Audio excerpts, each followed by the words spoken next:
अल्हम्दुलिल्लाह वस्सलातु वस्सलामु अला रसूलिल्लाह। ग्रुप आपको मसाइल और उनका ग्रुप में सवाल आयो है। हिकिड़ो इंसान फ़ानी दुनिया में लाॾाणो करे वञे थो, अज़ीज़ क़रीब ईद जे मौक़े ते ख़ुशी नथा मल्हाइए। अचो पहिरीं सवाल सुनो। ख़ुश आमदीद जी, सवाल फरमायो। अस्सलाम वालेकुम वरहमतुल्लाहि वबरकातुहू। वालेकुम सलाम वरहमतुल्लाहि वबरकातुहू। शेख उम्मीद है खैरियत से हूंदा। अल्हम्दुलिल्लाह। शेख हिकिड़े भाउ जो सवाल है त कोई इंसान वफ़ात करे वञे थो ऐं 4-5 महीना जो गुज़री वञे था त हुनजा जेको अज़ीज़ कुटुंब वारा यानी आका वारा त उहो ख़ुशी जो मौक़ो अचे थो त नवा कपिड़ा जो पहिरी नथा त हीउ हिकिड़ो अहिड़ो करणु सही आहे? असांखे क़ुरान हदीस जी रोशनी में से जवाब मतलूब है। शुक्रिया। क़ुरान और हदीस जी रोशनी में जवाब मतलूब है। हिन सुवाल जो ताल्लुक़ अक़ीदे से न आहे, हिन सुवाल जो ताल्लुक़ अमाल ऐं इबादत से न आहे। फ़ानी दुनिया आहे, हर वरे बेशुमार इंसान घणे घणे मुंहिंजा लाॾाणो करे आख़िर जी तरफ़ वेंदा रहंदा।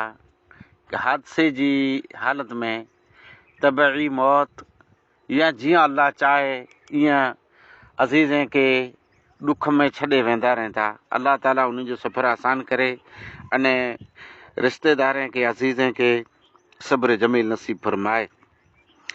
मुंदो सोग जो रहियो, सोग मनाइणो, मातम करणो, मातम त करे जी मनाई आहे अने मातम जो त मुंदो न आहे। सोग जो मुंदो अची वियो आहे। एॾो मड़े सोग शरीयत में आहे न। हाणे ईद ते ख़ासि न लिया न पहिरणा न ईद मुंदो जे हिन वरे असांजे घर मरणो थी वियो न ईद जा लिया नथा पहिरियूं। ईद पिंड जी जॻह ते कई खपे अने ई पाण हट ताड़ न कई खपे या इहा हड़ताल ज़ाहिर न कई खपे। ई अलाह के साम्हूं मुंदो थी वञे थो। अल्लाह ताला पिंड जी मर्ज़ीअ से उन इंसान खे ज़िंदगी एतिरी ॾिने वञे उहा ज़िंदगी पूरी थी रही। हाणे खार वञाणा जे असांजो माण्हू मरी विया आहिनि, असीं ईद नथा कयूं, न लिया नथा पहिरियूं, ई रस्म सही न आहे। जरा खे चेंज कई खपे अने ईद अचे जंहिं वटि जहिड़ो लियो लटो ई लियो, सिबायो खपे, पहिरियों खपे।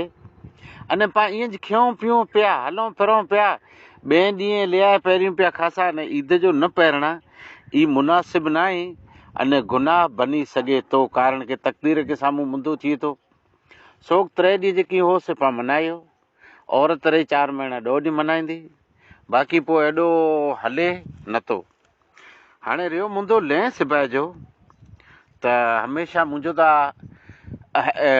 तमामु मुंहिंजे मोमिन भाई नौजवान के साम्हूं ई अर्ज़ु हुए थो जे लिया अंजा सही सिबायो। ख़ासि टूंकड़ी चायर नाड़ा पधरा ने वियो त पेशाब ठाहे नथी सघे न अमुक ता लियो एतिरो सोड़ो हुए थो जे पाण कुरो चई सघूं। अहिड़ो लियो न सिबायो। सही नौजवान जेको रहिया ई जीअं पिंड सही आई ईअं लिया पण सही सिबाईं, खुला लिया सिबाईं, टूकड़ो वॻो गैर मुनासिब है। अच्छा हाणे हिकिड़ा पैंट पहिरींदा, हिकिड़ा पाइजामो पहिरींदा, हिकिड़ो वॻो पहिरींदा। हीउ मुंहिंजो पैगाम सिर्फ़ु वॻे वारे खे साम्हूं आहे जे वॻो पंहिंजो खुलो अने कुशादा खपे। पाइजामे वारो उनजी मर्ज़ी जेकी सिबाए, पैंट वारो उनजी मर्ज़ी, पण वॻो त जेको सिंधी वॻो आहे, पठाणी वॻो पाण चवंदा सिंधी, ई खुलो खपे। अये खुलो, इन में कटौती न कई खपे न। ईद जो ॾींहुं पाण खे लिया ना पहिरिया खपे। ई सवाब है, सुनत है, ईद मल्हाई खपे, ख़ुशी कई खपे। जंहिंजे घर हादसो थी वञे थो उहो तबई अने फितरी तौर ते उन जे चहिरे ते, उन जे वाड़े में, उन जे उथे वेठे में गम हुए थो। बस अल्लाह उन खे सब्र ॾे अने ईद ख़ुशी से मल्हाई खपे। जज़ाकल्लाह। अच्छा लगा हो तो वीडियो को लाइक करिएगा और चैनल को सब्सक्राइब करिएगा। तो इंशाल्लाह फिर मुलाकात होगी। दुआ में याद रखिएगा। अस्सलामु अलैकुम व रहमतुल्लाहि।